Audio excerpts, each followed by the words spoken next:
বরাক দর্পণ studio. নমস্কার, news Barak দর্পণ YouTube চ্যানেলের পক্ষ থেকে আপনাদের সবাইকে আবারও স্বাগত জানাচ্ছি। আজকে গুরুত্বপূর্ণ খবরের সংক্ষিপ্ত হেডলাইন। ফের অশান্ত মণিপুর, অসম রাইফেলসের শিবিরে হামলা, E20 পেট্রোল নিয়ে বিতর্ক, XP100 ব্যবহারের পরামর্শ গডকরির, নীতিন গডকরির ছেলের ইথানল ব্যবসা নিয়ে বিতর্ক, মেয়াদোত্তীর্ণ পাউরুটি পরিবেশন, IRCTC-র 1 লক্ষ টাকার জরিমানা, ভারতের বাজারে চীনা পণ্যের দাপট, আমদানির রেকর্ড উচ্চতায়, নেপালের ট্যাক্সি চালকের আত্মহত্যাকে ঘিরে তীব্র বিক্ষোভ, ফিফা বিশ্বকাপ উপলক্ষে রেস্তোরাঁ খোলা থাকবে রাত 3:30 পর্যন্ত, রাশিয়ার তেল কিনায় ভারত সহ 5 দেশের উপর 100% পর্যন্ত শুল্কের প্রস্তাব যুক্তরাষ্ট্রের। কমনওয়েলথ গেমস 2026-এ ভারতের দলের সুযোগ পেল অসমের 16 বছরের paracyclist Lisa Das. Drone, fighter jet ও ক্ষেপণাস্ত্র হামলায় ইরানে মার্কিন ডাবল অ্যাটাক। বিস্তারিত প্রতিবেদনে। মণিপুরের সেনাপতি জেলায় অসম রাইফেলসের একটি শিবিরে হামলা চালায় বিক্ষুব্ধ জনতা। শিবির লক্ষ্য করে পাথর ছোড়া, গাড়ি ভাঙচুর ও অগ্নি সংযোগের ঘটনা ঘটে।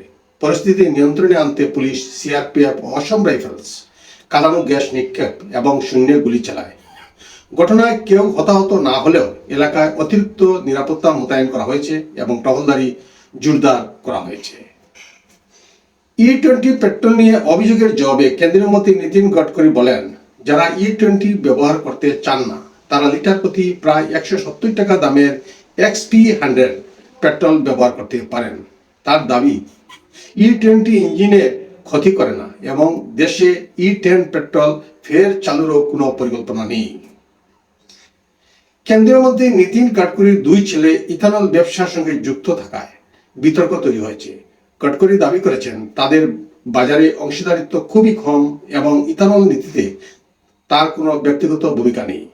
তবে 2025-26 অর্থবর্ষে তাদের সংস্থা সিয়ান এগ্রো ইন্ডাস্ট্রিজ এর নিট মুনাফা প্রায় 441% বৃদ্ধি পাওয়ায় নতুন করে আলোচনা শুরু হয়েছে। নতুন দিল্লি রানী কমলাপতি শতাব্দী এক্সপ্রেসে যাত্রীদের মেয়াদোত্তীর্ণ পাউরুটি পরিবেশন করার অভিযোগ উঠেছে। ঘটনার পর IRCTC সংশ্লিষ্ট ক্যাটারিং সংস্থাকে 1 লক্ষ টাকা জরিমানা করেছে এবং দায়িত্বে থাকা কর্মীদের সরিয়ে দিয়েছে। পাশাপাশি উচ্চ পর্যায়ের তদন্তের নির্দেশ দিয়ে ভবিষ্যতে খাবারের মেয়াদ পরীক্ষা বাধ্যতামূলক করা হয়েছে। চীনা পণ্য বর্জন এর ডাক থাকলেও ভারতের বাজারে চীনা পণ্যের চাহিদা আরও বেড়েছে। 2026 সালের জানুয়ারি থেকে জুনে ভারত চীন থেকে $79.41 বিলিয়ন পণ্য আমদানি করেছে, যা গত বছরের তুলনায় 21.8% বেশি। একই সময়ে ভারতের চীনের রপ্তানি 37.2% বাড়লেও তার মূল্য মাত্র $12.31 বিলিয়ন। ফলে দুই দেশের বাণিজ্য ঘাটতি বেড়ে $67.1 বিলিয়ন পৌঁছেছে। বিশ্ব বিশেষজ্ঞদের মতে যন্ত্রপাতি, ইলেকট্রনিক্স, সৌর প্যানেল, লিথিয়াম ব্যাটারি ও ঔষধ তৈরির কাঁচামালের মতো গুরুত্বপূর্ণ পণ্যে চীনের উপর ভারতের নির্ভরতা এখনো অনেক বেশি। তাই স্বনির্ভর উৎপাদন না বাড়লে এই নির্ভরতা কমানো কঠিন। নেপালে এক ট্যাক্সি চালকের আত্মহত্যার ঘটনাকে কেন্দ্র করে রাজধানী কাঠমান্ডু সহ বিভিন্ন স্থানে বিক্ষোভ ছড়িয়ে পড়েছে। পার্কিং জরিমানা দিয়ে পুলিশের সঙ্গে বচসা ও মানসিক হয়রানির অভিযোগের পর 25 বছর বয়সী গণেশ নেপালি আত্মহত্যা করেন বলে জানা গেছে।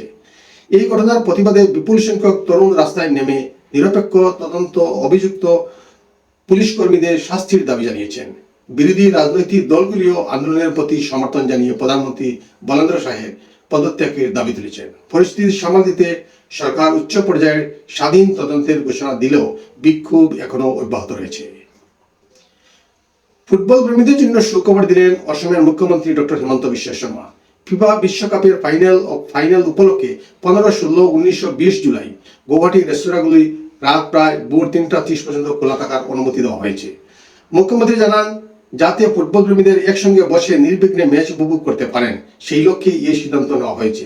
প্রয়োজনে রেস্তোরাঁ মালিক সমিতি ও স্থানীয় মানুষের আবেদনের ভিত্তিতে অন্যান্য জেলার প্রশাসনও একই ধরনের অনুমতি দিতে পারবে। যুক্তরাষ্ট্রের নতুন একটি বিলের প্রস্তাবে রাশিয়া থেকে তেল ও গ্যাস আমদানি করা দেশগুলির উপর সর্বোচ্চ 100% শুল্ক আরোপের কথা বলা হয়েছে। এই তালিকায় রয়েছে ভারত, চীন, স্লোভাকিয়া, হাঙ্গেরি ও আজারবাইজান। মার্কিন সিনেটর রিচার্ড ব্লুমেনথালের মতে, বিলটি পাস হলে এসব দেশের পণ্যের উপর অতিরিক্ত শুল্ক আরোপ করা হতে পারে, যদিও কিছু ক্ষেত্রে ছাড়ের সুযোগ থাকবে। হোয়াইট হাউসও বিলটির প্রতি সমর্থন জানিয়েছে এবং আগস্টের আগেই এই বিল পাস হওয়ার সম্ভাবনা রয়েছে।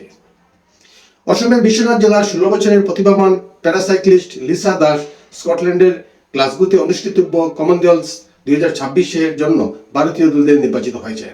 তিনি ওমেন্স C5 প্যারা টেকসাইক্লিং বিভাগে ভারতের প্রতিনিধিত্ব করবেন এবং দলের সর্বকনিষ্ঠ খেলোয়াড়। 2025 সালে জাতীয় প্যারা রোড সাইক্লিংয়ে স্বর্ণপদক সহ আন্তর্জাতিক পর্যায়ে একাধিক পদক জিতে ইতিমধ্যেই নজর কেড়েছেন লিসা। আর এই সাফল্যে গোটা অসমে আনন্দের পরিবেশ সৃষ্টি হয়েছে। ইরানের বিরুদ্ধে বড় সামরিক ও অর্থনৈতিক অভিযান চালিয়েছে যুক্তরাষ্ট্র। মার্কিন বাহিনী ড্রোন, ফাইটার জেট ও ক্ষেপণাস্ত্র ব্যবহার করে ইরানের একাধিক সামরিক ঘাঁটি এবং ড্রোন মিসাইল উৎপাদন কেন্দ্র লক্ষ্য করে হামলা চালায়। একই সঙ্গে ইরানের তেল পরিবহন নেটওয়ার্কের সঙ্গে যুক্ত 51টিরও বেশি ব্যক্তি, সংস্থা ও জাহাজের উপর নতুন নিষেধাজ্ঞা জারি করেছে যুক্তরাষ্ট্র। এর জেরে দুই দেশের উত্তেজনা আরও বেড়েছে। পাল্টা ইরান ও কুয়েত ও বাহরাইন মার্কিন ঘাঁটি লক্ষ্য করে ড্রোন ও ক্ষেপণাস্ত্র হামলা চালানোর দাবি করা হয়েছে। ফলে মধ্যপ্রাচ্যে সংঘাত আরও তীব্র হয়েছে। আজকের প্রতিবেদনে এখানেই সংক্ষিপ্ত বিরতি টানছি। সবাইকে আবারও নমস্কার জানিয়ে বিদায় নিচ্ছি। শুভ সন্ধ্যা।